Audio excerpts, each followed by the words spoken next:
Good morning, students. This is lecture 6 of chapter 4, magnetic effect of current, class 12 physics. तो इसमें जो topic हम अभी एक्सप्लेन करने वाले हैं वो है force on moving charge in uniform electric and magnetic field. तो इससे पहले वाले लेक्चर में भी हमने डिस्कस किया था फोर्स के बारे में। तो यहाँ पर जो चार्ज है it is moving in uniform electric and magnetic field. तो यहाँ पर let us consider a charge q moves with velocity v in the region in which both electric field and magnetic field exist. तो जो Lorentz force है वो rewritten as F vector is equal to QE vector plus V cross B vector, that is if Q becomes common, F vector, that is magnetic force, will be equal to E plus V cross B, and Q becomes common in both. ठीक है। Now the another topic we are going to discuss is force on current carrying conductor in uniform magnetic field.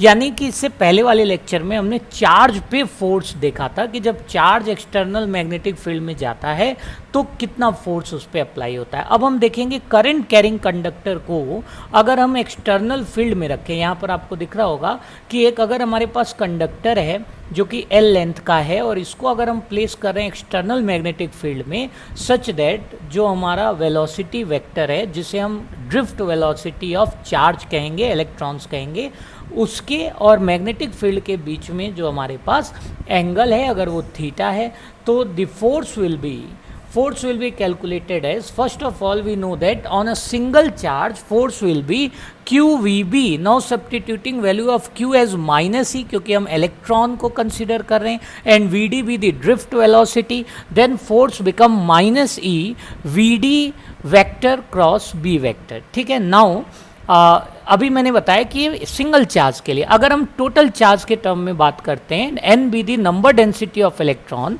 a be the area of cross section of conductor, then the total number of electron in element dl can be written as number into volume, that is na dl. So if we calculate the force experienced by electron in dl element, what we will get, df is equal to na dl in bracket minus e vd cross b. After solving this, what we get, minus nea vd dl cross b। और current electricity में याद होगा आपको मैंने पढ़ाया है relation between current and drift velocity जो कि इक्वल होता है minus n e a v d से।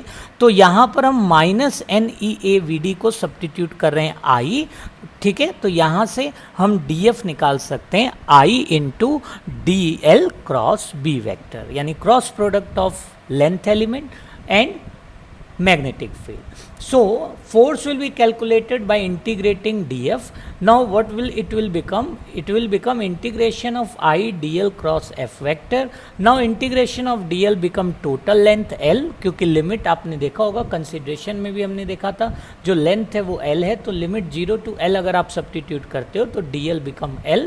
Therefore the final formula what we receive is f is equal to BIL sin theta, or in vector form we can write it as I bracket L vector यानी length के corresponding vector into में magnetic field vector. ठीक है। Okay. Now अब हम discuss करेंगे बच्चों force between two parallel infinite long current carrying conductors के बारे में। तो